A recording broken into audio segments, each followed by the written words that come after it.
अस्सलाम वालेकुम। जैसा कि हमने वादा किया था कि आपको मुख्तलिफ यूनिवर्सिटीज के रिप्रेजेंटेटिव से मिलवाएंगे और पेरेंट्स से भी मिलवाएंगे और स्टूडेंट्स का भी फीडबैक लेंगे। तो today we have with us Tabish Ahmad, he is the admission officer of Asia Pacific University, and doctor Sobia from Jeddah. अस्सलाम वालेकुम। पहले बात करते हैं डॉक्टर सोबिया से। डॉक्टर सोबिया, आप अपने बारे में कुछ बताना पसंद करेंगे? जी, अस्सलाम वालेकुम। मैं जो हूँ, मेरा नाम डॉक्टर सोबिया रिजवी है। मैं जनरल फिजिशियन हूँ। I work in Almana before recently I am shifted in Jeddah. That's good. बच्चों के हवाले से पेरेंट्स के बहुत सारे सवाल होते हैं और बहुत डाउट्स भी होते हैं, तो डॉक्टर सोबिया, आप ताबिश से क्या पूछना चाहेंगी? जी, अस्सलाम वालेकुम ताबिश साहब। सर, मुझे जी थोड़ा वालेकुम। आप एक तो इंट्रोडक्शन अपनी यूनिवर्सिटी का मुझे बताइएगा कि क्या क्या आप लोग यहाँ बैचलर्स लेवल पे ऑफर करते हैं कोर्सेज। और उसके बाद ये कि फाउंडेशन का मुझे थोड़ा मालूमात करनी थी कि क्या प्रेफरेंस होती है आपकी यूनिवर्सिटी की, फाउंडेशन के स्टूडेंट्स को लेते हैं या ए लेवल के बच्चों को ज़्यादा प्रेफरेंस होती है। और उसमें फिर फर्दर जो है उसकी डिटेल बताइएगा प्लीज़। ठीक है मिस, जो सबको hello hi and thank you for arranging this small interview. Asia Pacific University, we are actually based in Kuala Lumpur, Malaysia. This is we established in 1993, and at that time we were just known as APIT. बहुत सारे लोगों को APIT का नाम शायद recognize हो जाए फॉरन। उसके बाद जो है APIT एक इंस्टीट्यूशन ही रहा, उसको हमने कॉलेज ही मतलब कॉलेज के हद तक ही रखा। And then we started gradually expanding, और फिर after a few years in 2004 APU itself became established university। और हम लोग का जो बेसिक जो फोर्टे जो कहते हैं कि किस में ज़्यादा एक्सेल करते हैं, तो हमारी जो यूनिवर्सिटी है इट इट हैज़, जैसे कि पूरा आप नाम देख सकते हैं कि Asia Pacific university of technology and innovation. तो जितनी भी अब जो इंडस्ट्री की रिक्वायरमेंट है, जो जो प्रोग्राम्स आप ले सकते हैं, कह सकते हैं कि भाई इसमें अब इंटरनेट का, टेक्नोलॉजी का, एआई का इतना ज़्यादा जोर है, तो ये सारे प्रोग्राम्स जो हैं वो हमारे प्रोग्राम्स में इम्प्लीमेंटेड हैं। तो if you ask what does APU offer in bachelors और इन फाउंडेशन और इन मास्टर्स, इन सारे प्रोग्राम्स के अंदर हम computing, engineering, accounting and finance, media, digital transformation, digital media, game technology, AR VR technology, इस तरह के बहुत सारे प्रोग्राम्स हैं जो कि इम्प्लीमेंट करते हैं into our bachelors programme. Even कुछ होंगे कि जिसमें बिजनेस मैनेजमेंट में करना चाहते हैं, तो उसमें बिजनेस एनालिटिक्स और इस तरह की एआई इनटू बिजनेस एनालिटिक्स, इस तरह के प्रोग्राम्स हैं जो हम ऑफर करते हैं। तो ना आपका जो दूसरा सवाल था कि फाउंडेशन की क्या एंट्री होनी चाहिए, क्या एक्सेप्ट करते हैं, ऐसा कोई हमारा कोटा सिस्टम नहीं है। दिस इज नॉट पाकिस्तान और इंडिया और एनी अदर कंट्री दैट जहाँ पे हम कोटा सिस्टम पे या सीट बेस्ड सिस्टम पे हम एक्सेप्ट करते हैं।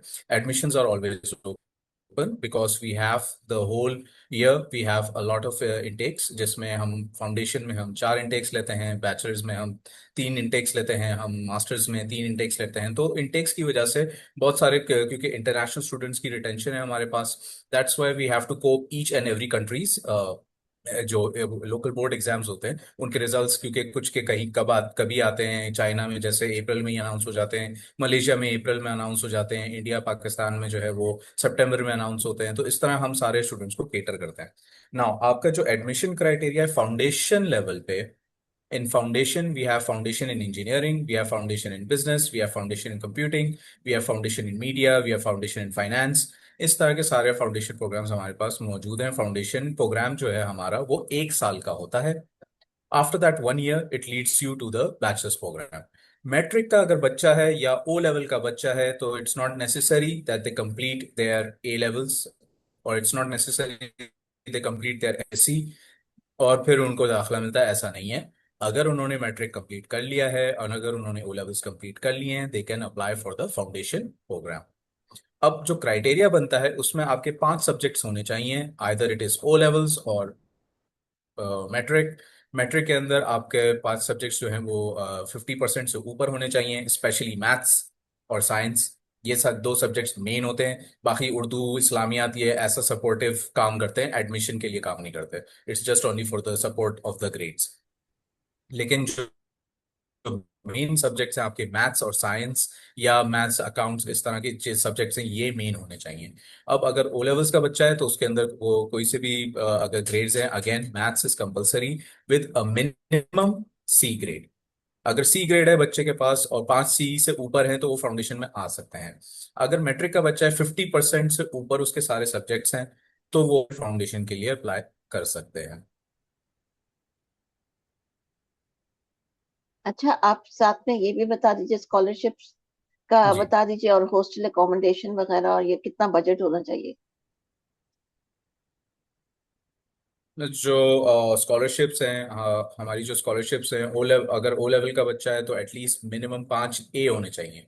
5 ए होने चाहिए, तो 5 से 6 ए होने चाहिए, ए ग्रेड्स होने चाहिए, तभी आपको स्कॉलरशिप मिलती है। स्कॉलरशिप जो है वो मिनिमम 10% होती है, जितनी ज्यादा आपके ए ग्रेड्स होंगे उतनी ज्यादा आपको स्कॉलरशिप मिलती है। और वो टोटल स्कॉलरशिप जो होती है वो आपको मिलती है on your total tuition fees. इसी तरह अगर मैट्रिक का बच्चा है तो 75% से ऊपर होना चाहिए आपका। 75% से ऊपर अगर होगा, जैसे 80% है, 80% से ऊपर है, तो 30% आपको स्कॉलरशिप मिल सकती है। Again it's on case to case basis, लेकिन एडमिशन के लिए 50% इज इनफ। नाउ अगर आप ओ लेवल्स के, वो इंटर या ए लेवल्स के बच्चों की बात करेंगे, तो ए लेवल्स के अंदर 3 मिनिमम जो आपके एक ए होना चाहिए और 2 बी ग्रेड्स होने चाहिए, that is B for ball. 2 B grades होने चाहिए और एक ए ग्रेड होना चाहिए, जिसकी मिनिमम बेस पे आपको स्कॉलरशिप मिलती है। इसी तरह जो इंटर के बच्चे आते हैं उनका भी 75% क्राइटेरिया है। 75 अबव अगर उनके हैं तो जाहिर सी बात है वो स्कॉलरशिप फिर उतनी ही मिलती है। लेकिन जो स्कॉलरशिप इशू की जाती है वो की जाती है on the total tuition fees. ऐसा नहीं है कि आपको एक साल बाद हम बोलें कि नहीं अब आपने फुल पेमेंट करनी है, या हम एक सेमेस्टर बोलें कि नहीं एक सेमेस्टर फ्री है आपका, बाकी आपके सारे जो है वो फुल पेमेंट होंगे। ऐसा कोई रूल नहीं है। It is on the total tuition fees. अब जहाँ रहती है एकोमोडेशन की बात, accommodation again it is depending on the student. हमारे पास on campus and off campus both मौजूद हैं, लेकिन क्योंकि हमारे पास इंटरनेशनल स्टूडेंट रिटेंशन बहुत ज़्यादा होती है, पीक सीजन होता है सितंबर, तो बुकिंग में थोड़े से इश्यूज आते हैं। बट ऐसा नहीं है कि आपको बुकिंग नहीं मिलती। आप बुक कैसे कर सकते हैं, जब आपका वीज़ा कंफर्म हो जाए। स्टूडेंट वीज़ा जब आप इशू हो जाता है बच्चे को, उसके बाद जाके आप एकोमोडेशन बुक करते हैं। हम कोई एडवांस पेमेंट नहीं लेते। जो बुकिंग होती है उसमें आपको 2 महीने का सिक्योरिटी डिपॉजिट देना होता है और पहले महीने का रेंट देना होता है, then only you can book your complete accommodation. उसके बाद आप मंथली जो रेंट्स होते हैं वो मंथली रेंट आप पे कर सकते हैं। इस रेंट के अंदर wifi, gas, water bill, bus service, gym, क्या कहते हैं, common kitchen with fridge, microwave, इस तरह की सारी फैसिलिटीज इंक्लूडेड होती हैं। ऐसा नहीं है कि आप सस्ती एकोमोडे हमारे पास रेंजेस भी हैं। आप ऐसा नहीं है कि आपको सस्ती अकोमोडेशन दी है तो कुछ चीज़ें कम होंगी, या महंगी से महंगी है तो बहुत ज़्यादा आपको फैसिलिटेट किया जा रहा है, ऐसा कुछ भी नहीं है। It is on the budget of the student. एक स्टूडेंट आपसे आके कहता है कि मिस हमें सिंगल रूम चाहिए लेकिन मुझे कॉमन वॉशरूम और I am okay with it, जाहिर सी बात है उसका रेंट थोड़ा सा कम होगा। लेकिन अगर कोई कहता है कि मुझे मीडियम सिंगल रूम चाहिए विद वॉशरूम अटैच चाहिए, मुझे कॉमन किचन फैसिलिटीज, ये सारी चीजें साथ, तो जाहिर सी बात है थोड़ा सा रेंट ज्यादा होगा। तो अगर एवरेज हम बात करें तो even if it is an average, I don't know about the Saudi riyal की कितना बनेगा, लेकिन for Pakistani it is approximately around, on average, अगर आप बिल्कुल एवरेज सारी फैसिलिटी, सारी चीजें मिला के, एकोमोडेशन, फूड, ग्रोसरीज वगैरह, ये सारी चीजें मिला के आपके बच्चे का महीने का खर्चा जो है for a Pakistani it becomes around two 70 to 80 thousand rupees, Pakistani rupees. मुश्किल से अगर आप डॉलर्स में ही बात कर लें तो it will be around 400 to, sorry, around 400 to 800 dollars के बीच में आपका पूरा टोटल बन जाता है पर मंथ एक स्टूडेंट के लिए। रियाल में 1000 प्लस हो जाएगा, 1000 प्लस रियाल। जी, तकरीबन तकरीबन, या depending on the currency fluctuations भी होती हैं। अभी जो मैंने आपको रेट बताया हो सकता है अगले महीने कुछ और करेंसी का रेट हो, तो इट्स ऑल डिपेंडिंग। जी, सो भी आपको और कोई सवाल पूछना है। जी सर, ये मुझे बताइएगा कि एक तो आप ऑनलाइन आप लोगों का जो कोई ऐसा कोर्स या सर्टिफिकेट कोर्स या डिग्री है जो विद जॉब लोग कर सकें, और मैं दूसरा समझा नहीं, ये आप बैचलर्स में पूछ रही हैं या किसके लिए पूछ रही हैं? बैचलर्स में या मास्टर्स में। फॉर एग्जांपल अगर कोई सऊदीया में जॉब कर रहा है, जी। इंजीनियर या डॉक्टर, उसका कोई जी, ऐसा ऑनलाइन कोर्स या सर्टिफिकेट कोर्स? मास्टर्स के लिए ऑनलाइन कोर्सेज हैं, लेकिन बैचलर्स में कोई ऑनलाइन या सर्टिफिकेट कोर्सेज नहीं है। ठीक। और दूसरा मास्टर्स ये में कि हमारा 1 साल का हमारा अगर ऑनलाइन करते हैं मास्टर्स के लिए, तो ऑनलाइन जो है वो 2 साल का होता है। वैसे तो जनरल मास्टर्स अगर आप फिजिकली आके पढ़ते हैं ईबीयू में, तो वो 1 साल का होता है। लेकिन अगर आप ऑनलाइन, जैसे आप कह रही हैं कि जद्दा में है और मतलब या सऊदीया में कहीं भी हैं, दुनिया में कहीं भी हैं आप, और आपको मास्टर्स कंप्लीट करना है, तो वो 2 ढाई साल का होगा, लेकिन वो ऑनलाइन स्टडी होगी। लेकिन इसमें आप ना मलेशिया आते हैं ना, आप इवन जब आप कंप्लीट कर लेते हैं आपको आपका डिग्री सर्टिफिकेट वगैरह ये सब आपको पोस्ट कर दिया जाता है। You don't have to actually come to Malaysia for the whole graduation होगी या ये होगा, ऐसा कुछ भी नहीं है। So it is completely online. और फिर सारा मटेरियल जो होता है, जाहिर सी बात है, we provide for those master students, we provide those study materials online होता है। असाइनमेंट्स होते हैं, कुछ प्रोजेक्ट्स होंगे, तो जाहिर सी बात है वो 2 से 2.5 साल की बीच में हो जाता है। And but that was for accepted but if you are internationally? Looking into for, yes it is accepted internationally. ऐसा ओके। नहीं है कि हम जितने भी हम कोर्सेज कर रहे हैं या करवा रहे हैं, it is not accepted internationally. Our degree either be it online or either it is foundation or it is bachelor's, even masters, सारी जितनी भी हम ऑफर कर रहे हैं courses are acceptable in UK, in Australia, in US, in New Zealand, और जो Europe सारा, इवन इन द गल्फ। अगर वापस आके गल्फ में भी बच्चे अगर वहां पढ़ रहे हैं, वापस आके गल्फ में भी काम करना चाहें, this our degrees are all accepted. Okay. और कोई सवाल आप सोबिया, आपका कोई और सवाल हो? जी, और सर एक चीज ये कि यूनिवर्सिटी रैंकिंग आपकी, ये जो यूनिवर्सिटी है इसकी रैंकिंग मलेशिया में और ओवरऑल जो है वो किस नंबर पे आती है? Overall, हम 528. We just got our QS rankings. हम last year we were in 600. This year we are in the 500, 528 हमारी position है in QS rankings worldwide. Malaysia के अंदर we are in the top 5 IT universities and computing business universities. Uh, International retention, we come in the number one in Malaysia. And staff and core staff and our जो lectures वगैरह, the academics, we come in the number one in the whole of Malaysia. अच्छा, okay. क्या Malaysia में part time job कर सकते हैं या नहीं? बच्चे ऑनलाइन काम कर सकते हैं, पार्ट टाइम नहीं कर सकते। Labour work is not allowed. Being a waiter या being any kind of receptionist या उबर ड्राइवर, इस तरह के काम अगर करने हैं तो यू कैन चूज यूरो, वहाँ पे ये सारे लेबर अलाउड है।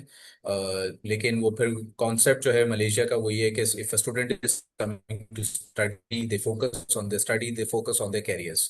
तो earning, online earning is okay, is fine, क्योंकि वो आपके स्किल्स ही बढ़ाती हैं। ऑनलाइन में आपको स्किल्स चाहिए होते हैं, आपको एक पर्टिकुलर सेट ऑफ स्किल्स होते हैं या पर्टिकुलर सेट ऑफ सीवी, आपके वो पूरे एक रेज्यूमे बन जाता है, तो वो आपके लिए आगे की जॉब के लिए इजी हो जाता है।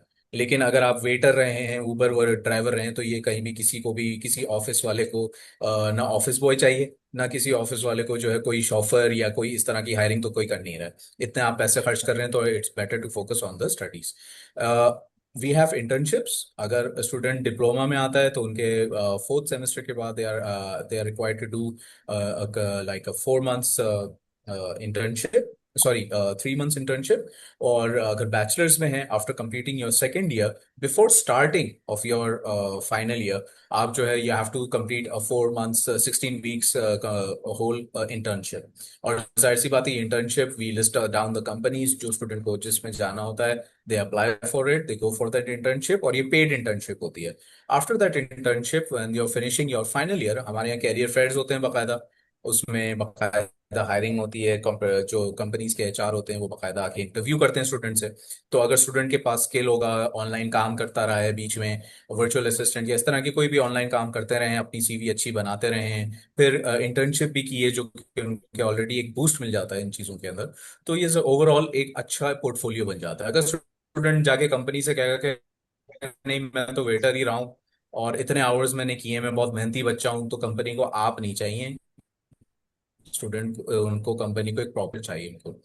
तो इट्स गुड कि अगर स्टूडेंट के पास इंटर्नशिप्स हैं, स्टूडेंट के पास जो है बेसिक ऑनलाइन स्किल्स हैं, ये सारा जो है एक बहुत अच्छा पोर्टफोलियो बन जाता है। और फिर जब आप इंटरव्यू के लिए जाते हैं, जाहिर सी बात है वो आप पूरी अपनी सीवी दिखाएंगे कि आपने इंटर्नशिप भी की, आपने ऑनलाइन काम भी किए, ये भी सारा कुछ किया आपने। And then that for the employ, for the employer, that you become a very hireable and for a good employee। तो या तो वो आपको एक प्रोबेशन पीरियड के लिए बुलाएंगे, या फिर वो वहीं, अगर if you are really good, आपकी सीजीपीए बहुत अच्छी मेंटेन्ड है, तो इस बेसिस पे आपको वो फुल टाइम जॉब पे भी रख लेते हैं। तो वंस स्टूडेंट ग्रेजुएट्स, तो क्योंकि जॉब भी आपके पास है, सब कुछ है, वंस द स्टूडेंट ग्रेजुएट्स, तो कंपनी जो है वो ऑब्वियसली आपको वर्क परमिट वगैरह सारा वही सारे इशू करते हैं, सेम एज जो सऊदीया में करते हैं, कि आपके पास वर्क परमिट होना चाहिए, सारी चीजें होनी चाहिए, द कंपनी डज दैट। अच्छा, कोई सिक्योरिटी इश्यूज या कोई ऐसी चीज तो नहीं है कि मतलब वहां बच्चा अगर बाहर जा रहा है कोई है तो ऐसा कोई सच? पाकिस्तान में हो सकते हैं, इंडिया में हो सकते हैं। आई एम नॉट सेइंग कि India Pakistan are not safe, but एक अनरेस्टलेसनेस होती है, सारी चीजें होती हैं। Looking into Malaysia, first of all Malaysia is a Muslim country. तो जो स्टूडेंट गल्फ से आते हैं हमारे पास, ज़्यादातर जो पाकिस्तानी स्टूडेंट्स होते हैं, उनकी फैमिलीज होती हैं जो अपनी बेटियों को भेजना चाहते हैं, या जो बेटे तो चलें हैंडल कर ही लेते हैं चीज़ें, लेकिन जो बेटियां भी भेजना चाहते हैं, तो Malaysia becomes a very safe environment for them. Malaysia itself is a Muslim country, ठीक है। वहां पे हिजाब करें आप, नकाब करें, पूरा कवर्ड आप रहें, नोबडी सेज एनीथिंग। उधर कोई आपको मना नहीं करेगा कि आपने क्यों आए हैं, आप यूनिवर्सिटी आए हैं, इंटरनेशनल स्टूडेंट्स हैं, तो आप बुरखे में क्यों आए, या आप स्कार्फ क्यों पहनती हैं, ऐसा कोई रूल नहीं है। So even if it's any Pakistan, even आपके जो सऊदीया से जो सऊदी सऊदी स्टूडेंट्स आते हैं, वो भी वहाँ पे जुम्मा होता है, बाकायदा हमारी बसेस जाती हैं जुम्मे के लिए, क्योंकि अगर फ्राइडे को क्लास है फॉर एग्जांपल, तो जाहिर सी बात है फॉर नॉन मुस्लिम स्टूडेंट्स वो तो उनके लिए तो ब्रेक ही है, लेकिन फॉर मुस्लिम स्टूडेंट्स हमने बाकायदा बस शटल सर्विस हमारी अरेंज होती है। जुम्मे के टाइम हुआ तो वो सारी बसें जो हैं वो आपको with in a time frame of that, वो आपको बसेस जो हैं वो आपको जुम्मे की नमाज के लिए लेके जाती हैं। जो आप जुम्मा पढ़े हैं वहां से जब आप फ्री हो जाएं, उसी बस में बैठ के वापस आप आ सकते हैं। अगर आपकी क्लास होगी, बहुत सारे स्टूडेंट्स हैं जो जिनकी क्लास होती है वो वापस उसी बस से आ जाते हैं, जिनकी नहीं होती वो वहीं से ही अपने घर चले जाते हैं, अपने हॉस्टल्स चले जाते हैं। तो एवरीथिंग इज सिक्योर। आप वहाँ पे रात के 3 बजे भी घूमें या कुछ भी करें, यस, मैं, ऐसा नहीं है कि बस गलत जगह गलत एक्टिविटी करते, रूल्स के जहां पे भी आप लॉ ब्रेक करेंगे तो वहां तो कॉन्सिक्वेंसेस होते हैं, but other than that, overall for a student it's a very safe environment. Doctor Sobia, do you have any other जी। क्वेश्चन? सर एक चीज ये पूछनी थी कि मास्टर्स लेवल पे स्टूडेंट अलाउ कि अगर वो मैरिड हैं तो स्पाउस को ला सके, या सिर्फ स्टूडेंट वीजा ही होता है? देखिए, स्टूडेंट वीजा ही होता है, लेकिन स्पाउस साथ नहीं आ सकते। स्पाउस कब साथ आ सकते हैं, जब वो स्टूडेंट स्टार्ट वहाँ पे क्लासेस स्टार्ट कर लेते हैं, हम सिर्फ एक लेटर देते हैं, क्योंकि स्टूडेंट जो है वो अब यहाँ पे हमारे पास पढ़ रहे हैं, क्लासेस ले रहे हैं, वो स्टूडेंट को हम सिर्फ एक लेटर देते हैं, वो लेटर लेके जाते हैं फिर मलेशियन इमिग्रेशन।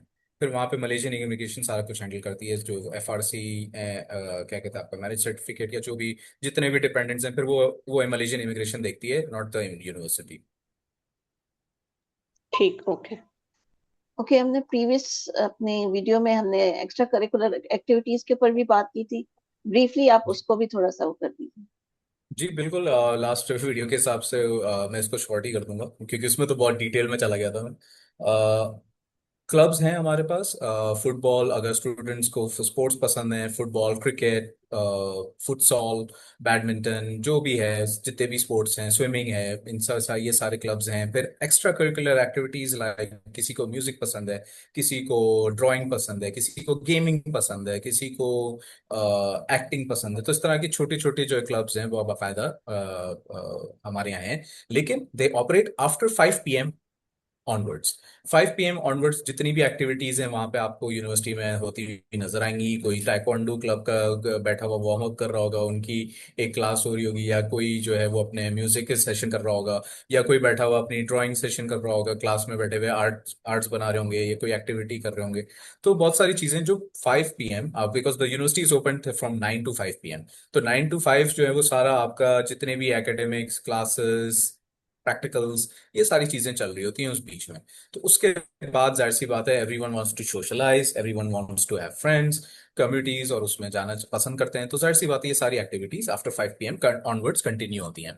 लेकिन अगर आप फुल टाइम स्टूडेंट हैं तो वीकेंड्स पे ज्यादातर ये, और मैसिवली वीकेंड्स पे भी एक्टिविटीज हो रही होती हैं, क्योंकि वीकेंड ऑफ ही होता है, तो there is no classes in on weekends.